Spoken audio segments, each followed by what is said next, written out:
देख रहे हैं आपका अपना चैनल वायरल सच। प्रधानमंत्री नरेंद्र मोदी द्वारा विभाजन विभीषिका स्मृति दिवस की घोषणा के बाद पहले वर्ष का कार्यक्रम गुरुग्राम के ब्लिस बैंक्वेट हॉल में आयोजित किया गया। कार्यक्रम में उस दौर के समय को उन लोगों के जहन में मिले दर्द को साझा किया गया। आज बुजुर्ग हो चुके उस समय के बच्चों ने जब अपनी दास्तां सुनाई तो हर किसी की आंखें नम थी। समारोह में अपना संबोधन देते हुए मुख्य अतिथि हरियाणा भाजपा अध्यक्ष ओम प्रकाश धनखड़ की भी आंखें भर आई। उन्होंने उस दौर को कभी न भूलने की बात कही। सीएसआर ट्रस्ट के उपाध्यक्ष बोधराज सीकरी के नेतृत्व में विभाजन विभीषिका स्मृति दिवस आयोजन समिति की ओर से यह कार्यक्रम आयोजित किया गया। कार्यक्रम में विभाजन के समय के उन बच्चों को भी यहां सम्मानित किया गया जो आज 80 साल या उससे अधिक उम्र के हो चुके हैं। उन्हें पटके, टोपी, माला, पगड़ी, पौधा और तिरंगा आदि देकर सम्मानित किया गया। इस अवसर पर अपने संबोधन में भाजपा प्रदेश अध्यक्ष ओम प्रकाश धनखड़ ने कहा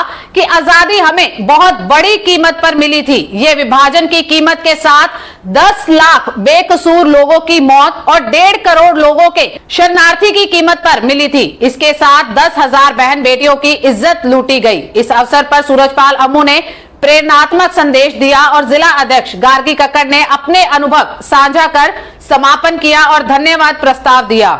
इस मौके पर कांग्रेस से 5 बार विधायक और 1 बार मंत्री रह चुके धर्मवीर गाबा भी मंच साझा किया और अपने दर्द भरे शब्दों से मन मोह लिया। कार्यक्रम के दौरान एक गीत पर सभी अतिथिगणों ने हाथों में तिरंगा लिए अपनी राष्ट्रभक्ति की भावना को भी प्रदर्शित किया, जो कि बहुत ही मनमोहक दृश्य था। विभाजन में जिन्हें मार दिया गया उनको कैंडल मार्च निकालकर श्रद्धांजलि भी दी गई। इस अवसर पर आरएसएस के जगदीश ग्रोवर, भाजपा जिला अध्यक्ष गार्गी कक्कड़, पूर्व सांसद सुधा यादव, मेयर मधु आजाद, डॉक्टर अशोक दिवाकर, प्रमोद सलूजा, पूनम भटनागर, सूरजपाल अम्मू, रमेश कालरा, नवीन गोयल, धर्म सागर, महेश यादव, मनीष गाड़ोली, कन्हैया लाल आर्य, कंवर भान वाधवा, सज्जन सिंह यादव, कृष्ण गुज्जर, राम बहादुर समेत अनेक लोग मौजूद रहे।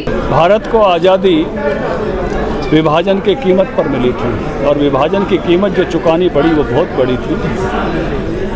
10 लाख लोग बलिदान हो गए, 1.5 करोड़ लोग शरणार्थी हो गए, 10,000 से अधिक बहनों को ऐसी विभत्स स्थितियों में से गुजरना पड़ा कि जिनकी स्मृति मात्र से तकलीफ होती है। वो दर्द की वेदना में से जो गुजरे उसका समझना है तो जो विभाजन की रेखा जिन्होंने खींची थी, बैरिस्टर रेडक्लिफ, जब वो यहाँ से इंग्लैंड गए और उनसे पूछा पत्रकारों ने कि क्या आप कभी भारत पाकिस्तान वापस जाएंगे, उन्होंने कहा नहीं, मैं बंगाल और पंजाब में एक ऐसी लाइन खींच कर आया हूँ कि 8 करोड़ लोग मुझे दरख्वास्त लेकर ढूंढ रहे हैं, मैं ज़िंदगी में उनका कभी सामना नहीं कर सकता। जो कौम अपने इतिहास को भूल जाती है उनको उसी में से फिर से गुजरना पड़ता है।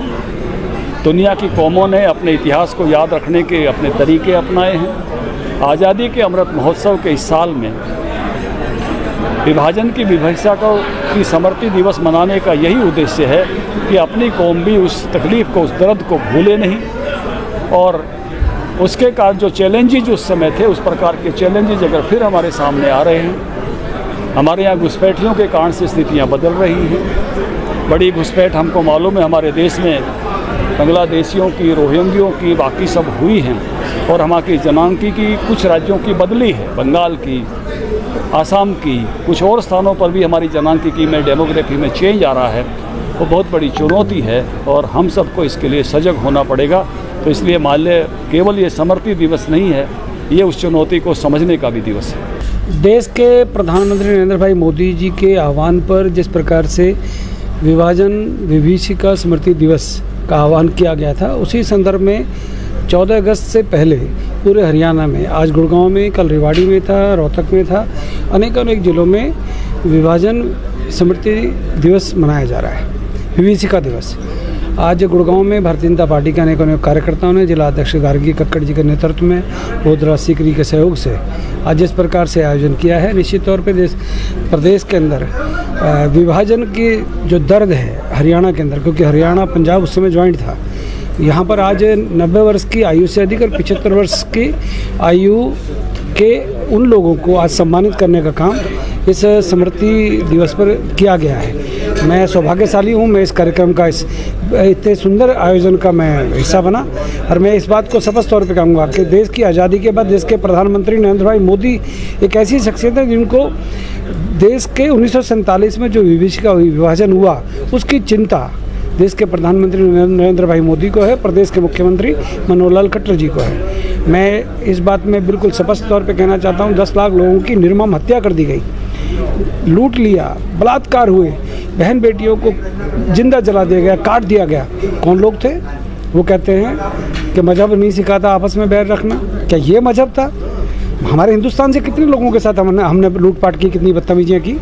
हमारे लोगों ने अगर बंटवारा हुआ तो उन लोगों ने एक लकीर खींच दी और वो हमने झेला, हिंदुस्तान ने झेला। आज उसी विभीषिका को याद करने के लिए आज हमारे भारतीय जनता पार्टी के और गुड़गांव के ऐसे लोग, पूर्व कांग्रेस के विधायक भी यहाँ पर मौजूद थे और उन्होंने कहा, माना कि हाँ हमारे साथ गलत हुआ था। और मैं कहता हूँ कि पिछली सरकारों ने, खासतौर पे कांग्रेस की सरकार जिसने देश में 60 साल राज किया, उन्होंने कभी 10 लाख लोगों की निर्मम हत्या को, जो देश की 1947 के समय विभाजन के समय कर दिया गया, उनके कभी सम्मान में 2 शब्द नहीं बोले। कारण कि उनका कभी उनके साथ अटैचमेंट था ही नहीं। जो परिवार, जो लोग 3 कपड़ों में अपना घर, परिवार, दुकान, व्यापार, खेत खलियान सब कुछ लूटा पिटा कर हिंदुस्तान में आए थे, हरियाणा में आए थे, गुड़गांव में आए थे, पंजाब में आए थे, उत्तर भारत के अनेक राज्यों में आए थे, उनकी याद में देश के प्रधानमंत्री को चिंता है, प्रदेश के मुख्यमंत्री मनोहर लाल खट्टर जी को चिंता है। उसी कार्यक्रम के दौरान ये आज ये कार्यक्रम का बेहतरीन कार्यक्रम, आयोजकों को मैं साधुवाद देता हूँ और धन्यवाद देता हूँ जिला अध्यक्ष भारतीय जनता पार्टी को, बोधराज सीकरी जी को, कि उन्होंने मुझे इसमें आमंत्रित किया। आदरणीय प्रधानमंत्री जी की ये सुंदर पहल, जिस पे ये कार्यक्रम हुआ है, और ये कार्यक्रम सिर्फ गुरुग्राम में नहीं पूरे देश भर में हो रहा है। इस कार्यक्रम के माध्यम से उन शहीदों को याद किया गया जिन्होंने उस त्रासदी को झेला है, और वो लोग जो आज इसके साक्षी रहे, उन लोगों का सम्मान इस कार्यक्रम में किया गया है। ये बड़ी दुखद विषय है कि आज से पहले 75वां साल है हमारी आज़ादी का, अमृत महोत्सव हम मना रहे हैं। इसके बीच में उन लोगों को याद करना और इस पे पहल करना, ये मैं नमन करती हूँ आदरणीय मोदी जी को। और इससे पहले जिन लोगों ने इस विभाजन को करवाया, जिन लोगों का इसमें बहुत अहम भूमिका थी, वो लोग सिर्फ जश्न मनाते रहे। उन्होंने कभी उन लोगों को याद नहीं किया जिनकी वजह से वो देश के प्रधानमंत्री बने, उच्च पदों पे बैठे।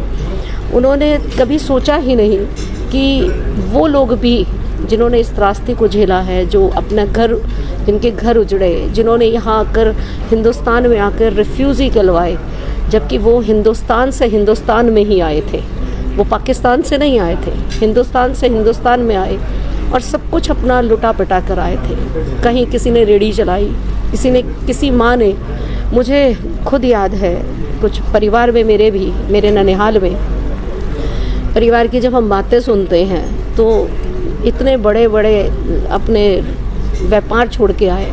मेरे स्वयं नाना जी का बड़ा स्कूल था और एक नहीं, उनकी 3 स्कूल थे पाकिस्तान में, और वो यहाँ आकर ड्राइंग टीचर की उन्होंने नौकरी की। 9 मेरे 11 मासी मामा थे, 9 की गोद मुझे भी नसीब हुई। और मैंने एक बार महसूस किया कि कुछ ना कुछ है, ऐसा क्यों है परिवार में। तो मैंने एक दिन अपनी नानी से पूछा, तो मेरी नानी ने हमें कहानी सुनाई कि हम रोटियों में छुपा कर, तब धेला शायद चलता था, तो मुझे ठीक से याद भी नहीं, वो रोटियों में छुपा कर हम लेकर आए थे। और उन्होंने बताया कि हम अपनी हाथ से जेबें सिलकर अपने लोअर में, जैसे उस समय सुत्थन में, हम पैसे छुपा छुपा कर लाए थे, क्योंकि इतने बच्चों के साथ कैसे हम गुजारा करेंगे। और मुझे याद है कि एक बार एक चिट्ठी आई और उस चिट्ठी ने हड़बड़ी मचा दी घर में। हम छोटे थे पर इतने भी छोटे नहीं थे कि यादें आज भी हैं। तो एकदम हड़बड़ मच गई कि क्या हो गया भाई, मामा आ रहे हैं, 4 महीने नौकरी लगे हो गए, 4 या 6 8 महीने भी हो सकते हैं, वो नौकरी लगे थे और वो दिल्ली से राजपुरा आ रहे हैं। बेसिकली खन्ना ननिहाल था मेरा, और राजपुरा शिफ्ट हो गए थे। जब वहाँ पहुँचे तो मामा सबके लिए गिफ्ट लेके आए हुए थे। गिफ्ट ले आए थे तो रात को सब लोग इकट्ठे बैठे। तब कहते मम्मी पापा कहने का रिवाज नहीं था, भाभी लाला जी कहा करते थे। सारे बैठ गए, भाभी लाला जी भी बैठ गए बीच में, सारे बैठे। मामा ने सबको इकट्ठे किया क्योंकि हम पहुँचे तो सब पूछ रहे थे क्यों बुलाया क्यों बुलाया। बहनें अपने भाई से पूछती ही है। तो उनका रात को बताऊंगा, लाला जी आ जाएं फिर बताएंगे। तो सारे लोग, सारा परिवार इकट्ठा हो गया, बड़ा परिवार था। 9 मासी मामा इकट्ठे हुए, उनके बच्चे थे, हम सारे बैठ गए कि क्या होगा। तो मामा ने अपनी पैंट की अंदर वाली जेब से एक छोटी सी डब्बी निकाली और उन्होंने कहा भाभी ये मैं तेरे लिए लाया हूँ। तो क्या लाया है? बोले मैं तेरा ना कोका लाया हूँ। अरे कोका लाया? तो हम वो भाव मुझे आज भी याद हैं। तो कह रहे मैं जब पढ़ने जा रहा था, मेरी 3 साल की पढ़ाई का खर्चा मैंने जब भाभी को बताया, लाला जी को नहीं बताया, भाभी को बताया, तो भाभी ने कोका बेचा था। तब हीरा पहनते थे वो परिवार के लोग जो बड़े धनाढ्य परिवार के लोग होते थे। तो मेरी नानी ने वो कोका बेच के मेरे नाना से चोरी अपने बेटे को 3 साल की पढ़ाई के लिए दिया था। मैंने वो मंजर देखा था कि घर में बहनें क्या और मामा क्या, सबकी आंखों में आंसू थे। और नानी उस कोके को लेकर इतना रोई और सीप का कोका पहना रखा। और तब लाला जी को पता लगा कि बेटे को पढ़ाने के लिए, इंजीनियर बनाने के लिए ऐसे ऐसे काम भी किए। मतलब उस समय बेशकीमती जो जेवर पहने जाते थे वो उस नानी ने पहने और हमने अपनी नानी को संघर्ष करते देखा है। और जब घर में हम सब इकट्ठे होते थे तो कुछ चीज़ें हैं शायद मुझे यहाँ इसके माध्यम से नहीं कहनी चाहिए, पर मैंने वो रुख देखा, वो दौर देखा है कि किस तरीके से जब हम घर वापस आते थे तो नानी हमारे हाथ में जो मुट्ठी में पैसे देती थी तो हमारी माँ, मेरे तो खैर दादके में कोई नहीं था क्योंकि हिमाचल रहते थे, पर मेरे मासियों को देखा वापस, क्योंकि वापसी में मासी के घर रुकते थे तो मासी और पैसे जोड़ के कि देती थी कि ये वहाँ से मिले हैं। तो ऐसा मंजर, इतना बड़ा परिवार, इतने धनाढ्य परिवार की यहाँ पे क्या स्थिति रही, ये सब हमने उस मंजर को महसूस भी किया अपने बड़ों के शब्दों में। तो आज मैं मोदी जी को नमन करती हूँ, मनोहर जी को नमन करती हूँ कि एक सुंदर कार्यक्रम उन्होंने जो देश भर में ये मनाने का पहल की है, उसके लिए जितना आभार व्यक्त करें उसके लिए शब्द कम है। और यहाँ के कार्यक्रम के संयोजक श्रवण कुमार जी और जिनकी छत्र छाया में कार्यक्रम हुआ, बोधरा सीकरी जी, मैं उनका भी आभार व्यक्त करती हूँ। एक बार फिर पुराने अपनों को याद कराया इसके माध्यम से। ये कार्यक्रम भाजपा संगठन की ओर से था।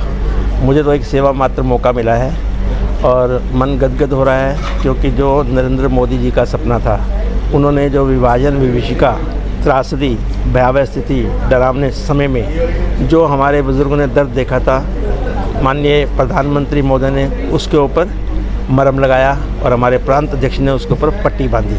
तो एक समिति बनाई गई प्रांत अध्यक्ष द्वारा। हमारे संयोजक हैं मनीष ग्रोवर जी, पूर्व मंत्री हैं और आजकल उपाध्यक्ष हैं भाजपा के, और श्री विनोद बिहाना जी विधायक हैं हाँसी से, और श्रीमती सीमा त्रिखा विधायक हैं बड़कल फरीदाबाद से, और मुझे भी इस समिति के अंदर माननीय प्रांत अध्यक्ष ने सेवा का मौका दिया। हम चारों ने मिलकर इसकी पूरी रूपरेखा बनाई। 22 के 22 जिलों में ये आयोजन हो रहा है और बहुत ही सुंदर आयोजन हो रहा है। हर जिला बढ़ चढ़ करके इसमें भाग ले रहा है, क्योंकि लोगों ने दर्द को समझा है और लोगों के मन के अंदर जो सुषुप्ति अवस्था थी उसको जागृत अवस्था में ला करके।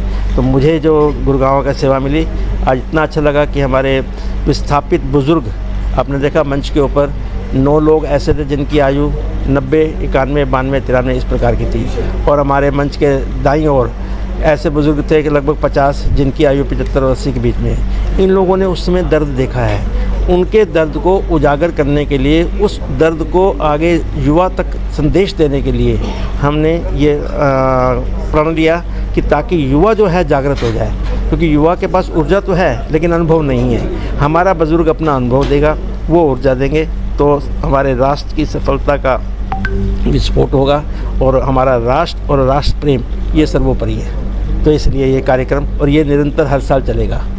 तो हमारा लक्ष्य है कि जन जन तक, ये किसी जाति विशेष का नहीं, ये 36 बिरादरी के लिए कार्यक्रम था और सभी के पास संदेश जाएगा और एकता का प्रतीक बनेगा ये कार्यक्रम। ऐसा है कि जो माननीय प्रांत अध्यक्ष ने मुझे पिछले वर्ष प्रेरणा दी थी कि जो गुरुग्राम के जो बहुत बुज़ुर्ग हैं उनके अनुभव आप लिखो, उनके लेख जो है लोकल अखबारों में छपवाओ।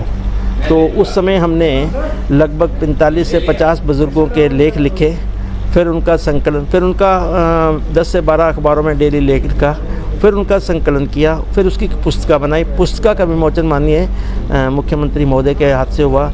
उस पुस्तिका को हमने एक फिल्म एकेडमी को दिया है। वो उन्होंने इसके ऊपर काफ़ी अध्ययन किया, स्वाध्ययन किया, समीक्षा करी, उसका मंथन किया, उसका चिंतन किया। चिंतन के बाद उन्होंने कहा कि इसके अंदर से बहुत अच्छा ड्रामा बन सकता है, नाटक बन सकता है। तो उन्होंने उसकी स्क्रिप्ट लिखी। आज से 1 हफ्ता पहले मुझे स्क्रिप्ट दिखाई, मुझे भी रोना आया। उसमें वहाँ की लोकल भाषा भी है, उर्दू के शब्द भी हैं, हिंदी के शब्द भी हैं, इवन जो वहाँ की लोकल सराइकी भाषा है उसका भी बीच में टच है। तो वो ड्रामा उम्मीद है कि सितंबर एंड तक तैयार हो जाएगा और उन्होंने मेरे से डेट मांगी है। मैंने माननीय प्रांत अध्यक्ष महोदय से आग्रह किया है, प्रार्थना किया है कि फर्स्ट वीक ऑफ अक्टूबर में यदि वो कोई डेट देंगे तो पहले हम गुरुग्राम के अंदर उसको, हमारे जो विधायक की टीम है, हमारी जो समिति की टीम है, हमारे जो प्रांत अध्यक्ष महोदय हैं, उनको दिखाएंगे। यदि उन्होंने उसका अनुमोदन कर दिया तो मेरी इच्छा है कि पूरे हरियाणा के अंदर हर जिला के अंदर उसको हर महीने दिखाया जाए। इसी तरह तमाम अपडेट्स के लिए बने रहे हमारे साथ और देखते रहे आपका अपना चैनल वायरल सच। और आपके अपने चैनल वायरल सच को लाइक और सब्सक्राइब करना मत भूलिएगा। नमस्कार।